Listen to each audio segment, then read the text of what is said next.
I went to the range today. I did. And I basically wanted to try out the Ruger 22 that I just bought. So I figured while I'm there, I might as well use the Storm. That's the 40, by the way. This is the Ruger 22 I bought. Now, I bought this basically for classes. I didn't buy it for me. Well, I'll use it. I'll enjoy it, I'm sure. But it's more for classes because I didn't have any more 22 semi-automatics. 22s. This is the FN. Oh, let me take off the thread. I forgot about that. This is the FN 45 Tactical. This is the FMP. This is one of their older ones. Now the Glock. This is the Glock that I've been having a lot of problems with. Now I had done something with this, and it seems to be working. Basically, what I've done. Come on, let's be nice here. There we go. What I've done.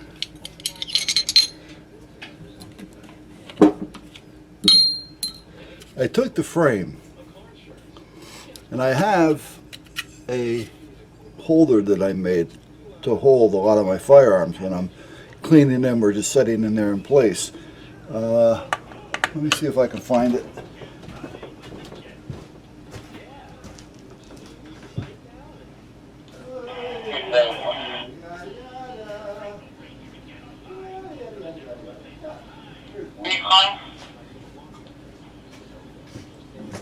You have workers at Comcast. They're just leaving.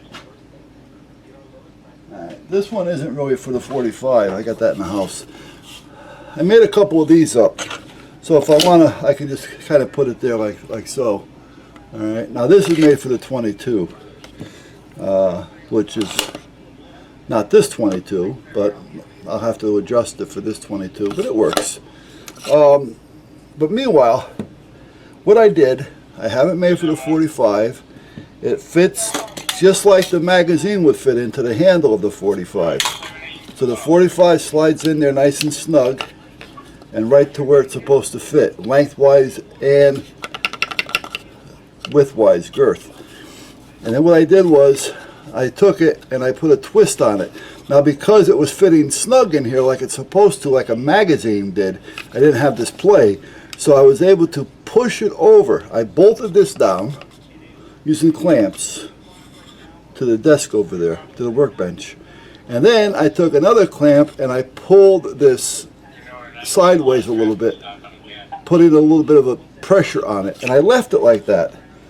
Oh, 4 months maybe? Because what was happening is that when I loaded, the ammo had a cant to it. It kept going off to the left, which means I had a problem with feed. And it was noticeable. So the only thing I can think of, and I don't know why anybody else didn't have the problem, this must have been warped a little bit. And by me having pressure on this, like this, you know, over time, it straightened it out enough. It still has a little bit of a cant to it, but it feeds and it seems to have been working fine. I put 100 rounds through it and it seemed to be okay. So I'm going to put this back in one more time and let it sit for another month or so, and then we'll see what happens. So, am I still ready to say it's a gun that I'd carry? No. But at this point, it is, however, a working firearm, if that's what you want to call it. So, and this is the 22, so we'll get that off. So, now that everything is apart, let me get a little, what you call it. Hold on a minute, guys. I know, I keep walking away from you, and I'm sorry. So anyhow,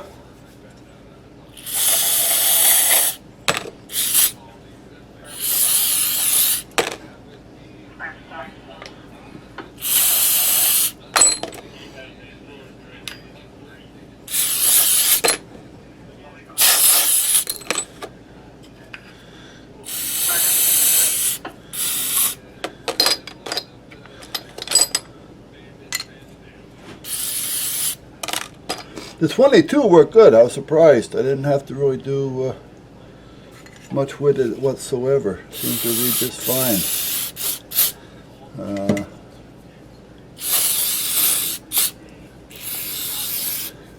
And I was putting through some crappy loads.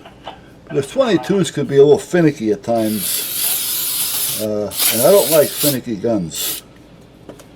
I want it to be able to use whatever I put in it. If it's a 22, I want it to be able to fire a 22. I don't want to have to worry about, it can't work with that 22. It only uses CCI 22, or it only uses high velocity. And I ain't got time for that crap. So, all right, so let those sit for a minute, and I'll be right back, and I'll clean them up for you. Now these snakes, I never really used these up until maybe 2 years ago. And they are pretty good, believe it or not. Who introduced me to these? I mean, I've always seen them out there, but I never really got into it. You know, I was the old brush and mop and so on, which I'll still run, you know, a clean mop through this. But who actually introduced me to these things was Tom, which is the now task commander. And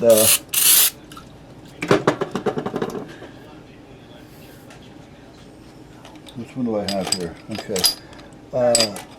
And I find them to be pretty good. Now, they're not a clean all. I mean, you still have to clean it. You know, but this works with the barrel. If I put the right one in the right barrel, that is. So, so that's kind of like the start. You make sure you put the right one in the right barrel, otherwise it's not going to do anything for you. But, you know, a few times through, and they do clean the barrel. Now, you still have to run, you know, a mop through it, you know, to clean off the residue and things. This brushes it and breaks down everything, but it doesn't mean that it's clean. You still have to clean it. This just helps so you don't have to use the brush as much. That's the 22. But even though you do that, you're still gonna have to run something through it, which I'm going to get right now.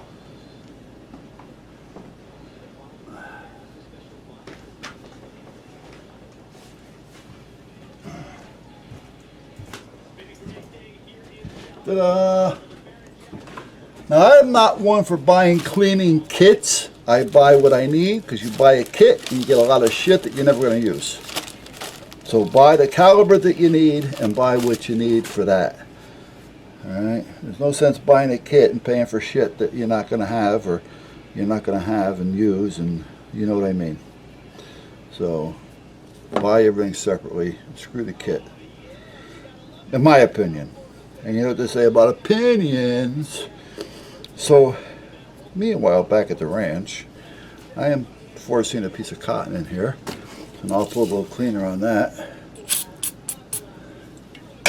I'm using brake cleaner right now, by the way, guys. Oh, yeah, I normally don't make it a habit. I use cleaner, but when I'm done and I'm just swabbing the deck, so to speak, I'll use whatever I can come across.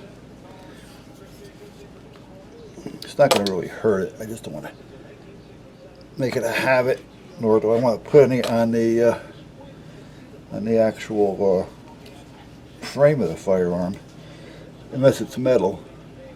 And see, I get a lot of dirt out of there still. Oh, you don't see it, you see. So, like I say, those mops, those brushes, those snakes, they work. They clean well, but you still have to pay attention. You still have to run a cloth through it, or cotton, or something to get the residue off. Otherwise, it's not going to be clean as you think it would be clean. I like to run it through until I don't see it anymore. That's the way I like it. When I don't see any dirt coming out, I know I'm clean. So, And then I got a little brush here and take care of this.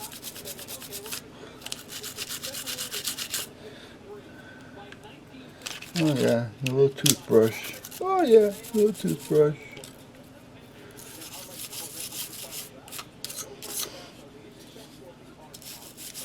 I left the mag safety on this. I didn't try to defeat it.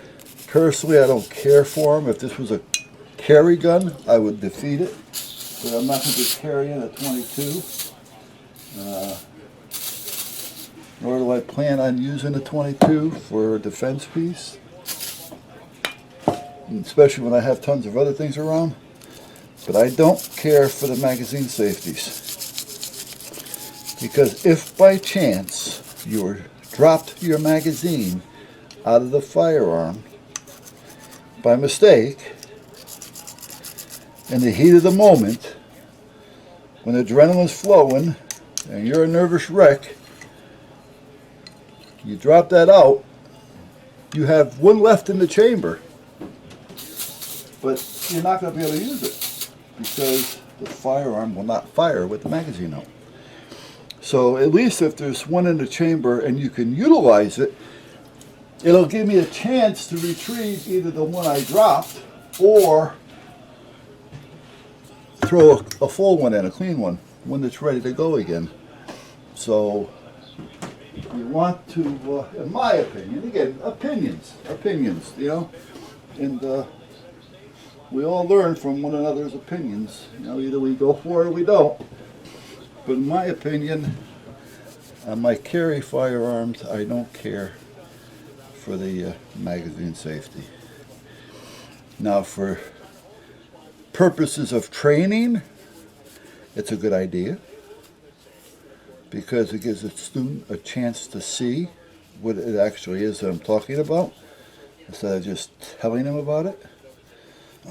It'll let them experience what it is. So for that reason, I like it. And I guess if you were going to have children in the house and you weren't sure as to how secure you carry or have your weapon put away. Now the thing is, having it in a safe is good, but if you need it, are you going to be able to get to it? It's easy to open up a safe when you just want to open it up. But if you had to open it up in a hurry, with adrenaline flowing, and you shaking like crazy, and a nervous wreck, are you going to be able to open it? These are things you have to think about. So, now, getting back to the mag safety, if you're going to stock or keep it on the top shelf of a closet or something, and you want to keep your magazine in a different area, you know, like a dresser drawer or something that's on the way to retrieve it. So on the way to the closet, I can open up the drawer and grab the magazine. That's fine, because now you really don't have to worry about if the kids grab the firearm by mistake, because that's what they see, that's what they're going to notice. They're not going to be able to do anything with it, because, what did I just do with the frame? Oh, here it is. Because the magazine is nowhere around, and it won't work without it. Today there was Tom and another friend of mine, Paulie, who was with the department. He was with another department. He had since retired from there, and now he's in a different department. And we all went to the range today just to blow off a few rounds and do a little shooting and kind of just bullshit a little bit from the normal coffee. It was a pretty good day.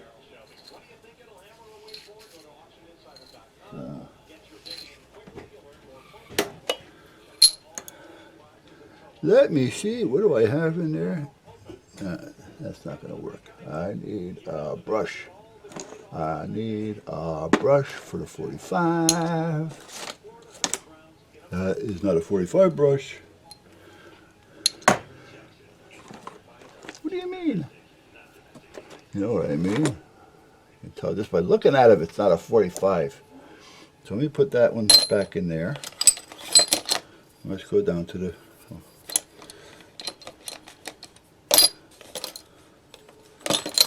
What do I got here? What did I do? I used all 45s today? Oh, this is the 40. Okay. This is the 45. Yeah, okay. So I did have the 45 in my hand. Oh, I'm so confused. I am so confused. Confucius say, man who lay girl on hill, not on level. And Confucius say, and Buzz says, keep the spray cleaner where it belongs.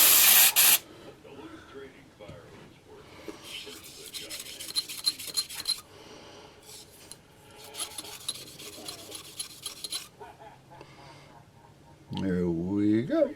There we go, Governor. Yeah.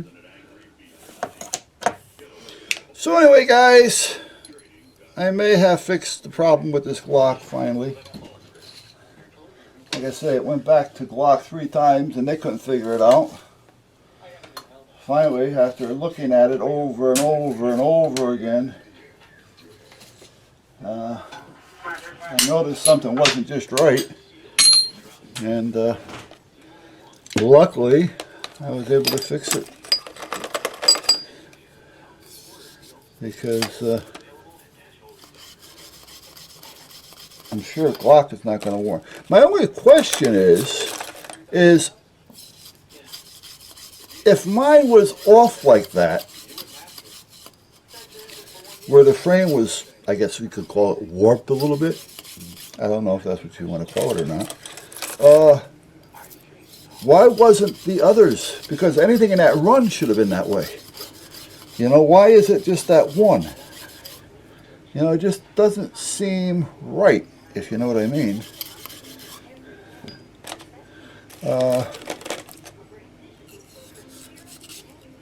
But at that point, it seems to be okay. Like I say, I had it in that holder, and I put pressure on it, keeping it cocked in one direction for a time being, and over time, I guess it started to work.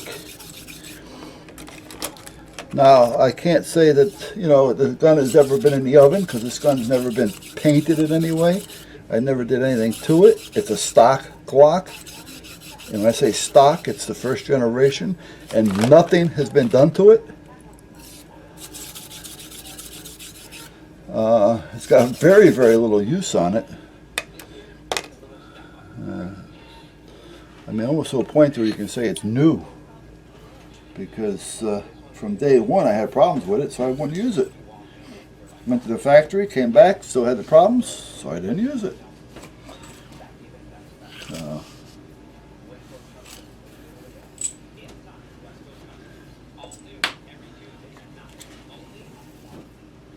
Now here's the 45 brush.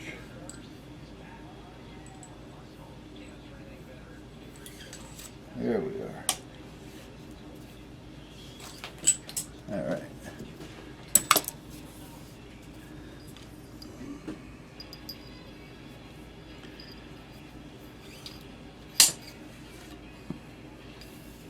So anyway, anywho,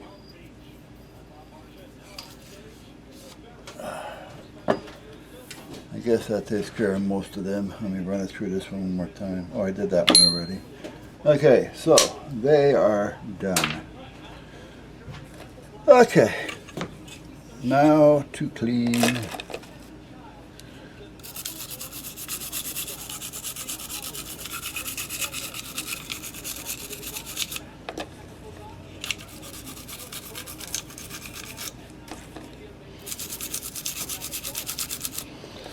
After this, I gotta go in the house and make a bunch of phone calls.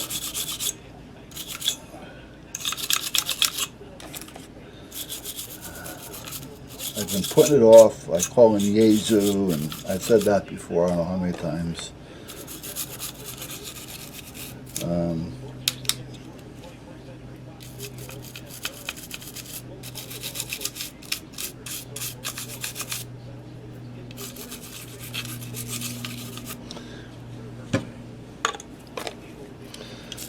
So I gotta call Yezu. I gotta call GoDaddy. I gotta call up Dell.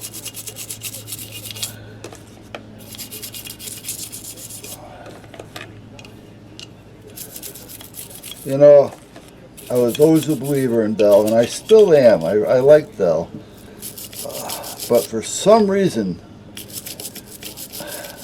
lately they haven't been producing the quality that they used to produce. I mean, and I don't trust their support anymore, because since they've gone to India for support, the people that are doing their support are the same group that does the support for all the other ones, which is, believe it or not, Netgear. And Netgear is the one that infected my system. They're the ones that tried to hold me for ransom with ransomware. And I think I told you the story about that. I know I posted it. You know, so you start getting these people in your computer to help you, and they're in your computer. You don't know what the hell they're doing in there, or what they're planting, or what they're not planting, or what they did, or what they didn't do. You know? So it makes it tough. You hate to call them, because they'll fix that problem, and then later on you got another issue that doesn't relate to the problem. Because even though I have their support is not going to help me against like ransomware and viruses and things. Their support is to help me through the system if there's an issue. So they get you over the barrel. And it sucks, because you can't trust them anymore. You know, especially since I found out what's going on with them. And again, I think I posted it. I know I posted it. I don't remember when. Probably a year and a half ago. But go back and look at it if you want to find out anything about it. I'm not going to go through all that again. But yes, Netgear is also related to all the tech supports for all your computers out there that have online support, which is in India. So if you call up and you get somebody that's in India, they're all related with Netgear. And they're the ones that planted a virus in my system, and I caught them doing it.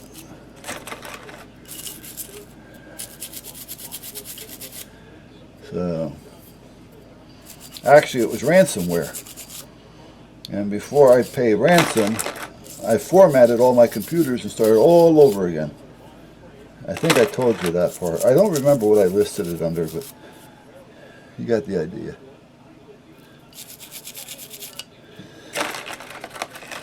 Okay, but I gotta call them, because on the new computer everything was working fine, but all of a sudden it's starting to run real slow, and I have 2 programs that will not run. And I think I did a diagnostic on it, and it came up where the memory had an issue. Well, if it hasn't got enough memory for the computer to do its, for the program to operate, naturally it's going to keep shutting down. And that can also be the reason why it's running real slow.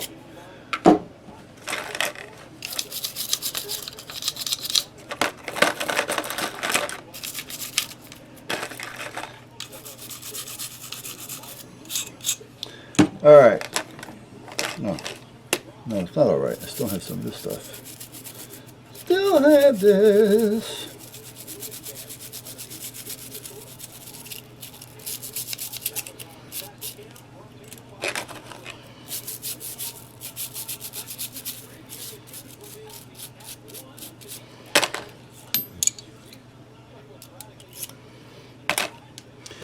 All right.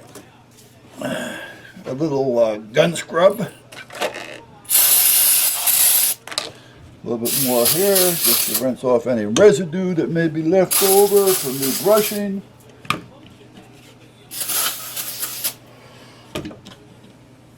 Stuff is cheap, guns aren't, so I just soon use it up. I also use brake cleaner occasionally. Yes, I do. Like I say, I won't use it if I got to worry about it getting on a synthetic frame.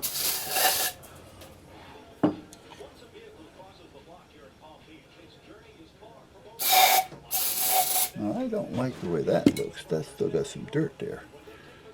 I don't like that. There you go. So, anyway, those snakes, a friend of mine, Tom, recommended them, and they do work. Now, I also have a friend that uses them, another friend at the club, and that's all he thinks he has to use. I mean, let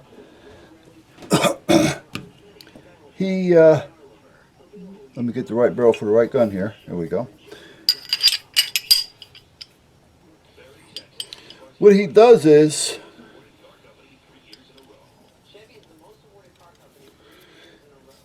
he sprays his guns, he runs the snake through it, and then it's clean. But what about all the action and everything? What about the residue that's still left?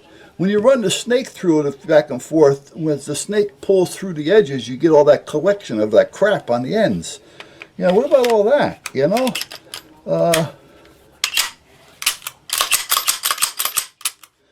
You know, come on. You know, I mean, you just, you know, that's not cleaning the gun. That's cleaning the barrel and partially. You're cleaning the inside of the barrel, you're putting all the crap on either side of the barrel.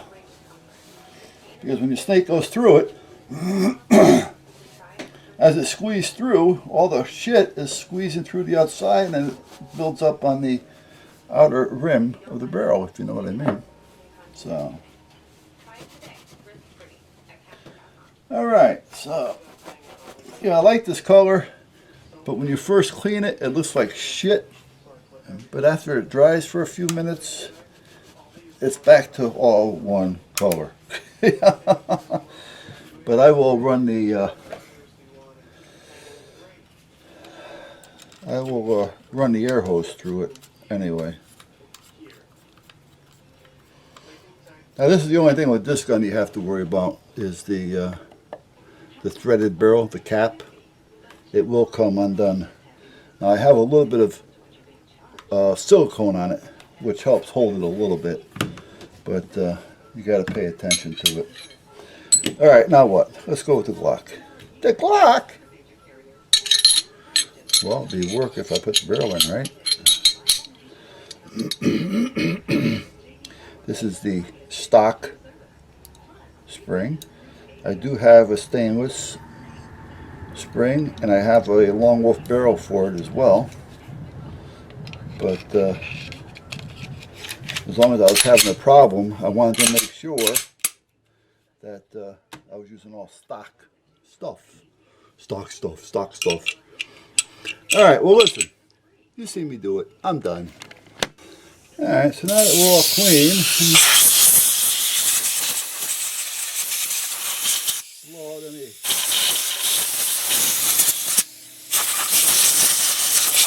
leftover residue in there.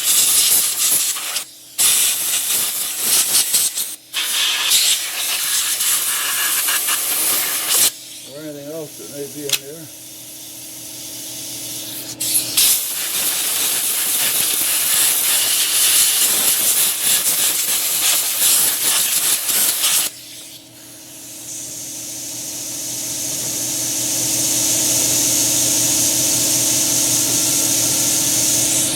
Wipe it down.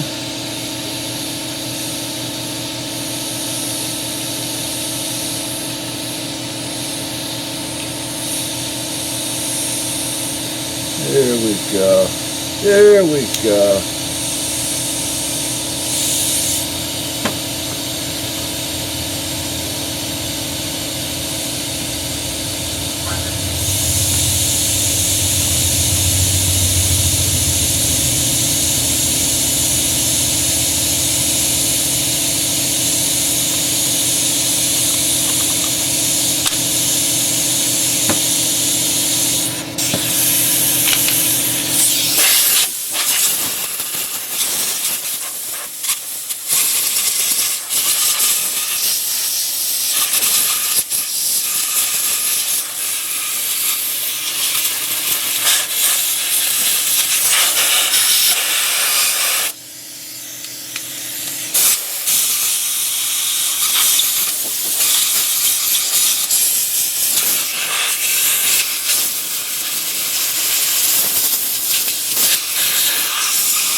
The air hose.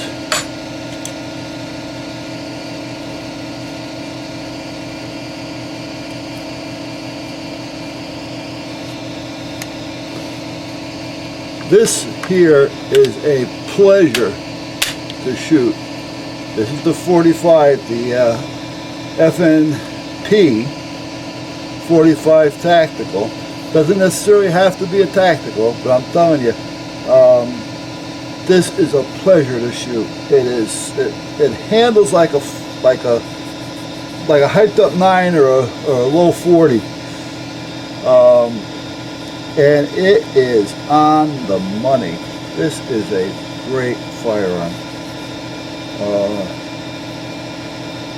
I actually carry this quite a bit because it is just right there. It's a pleasure to shoot.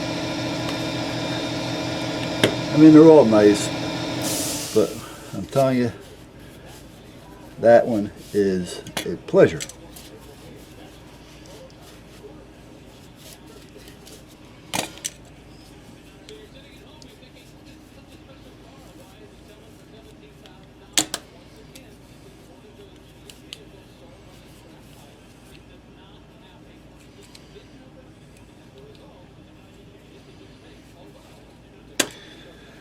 All right, now there's just one more thing I want to do here.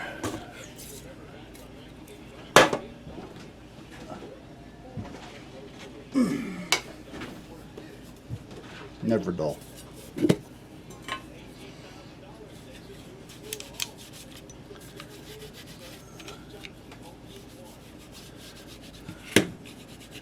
I rub it on, I rub it in. Rub it around. Rub it on. Don't have to be fancy with it because I'm going to wipe it off anyway. I just want to get it on there. Rub it on.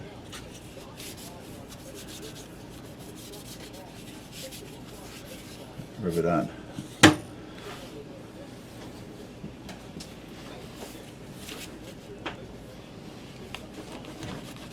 Rub it off. Rub it on, rub it off. Wax on, wax off. Whack on, whack off. There. Yeah, throw your guns around, why don't you? Treat them like the shit that they are.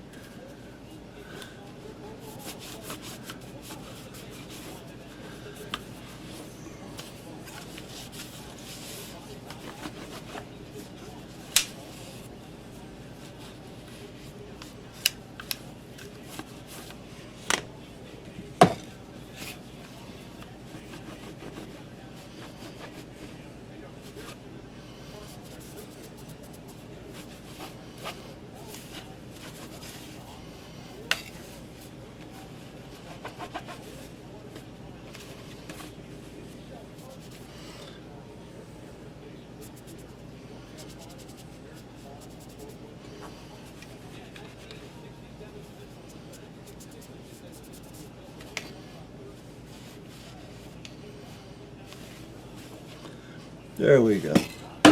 Brings everything back to new. Catch you later.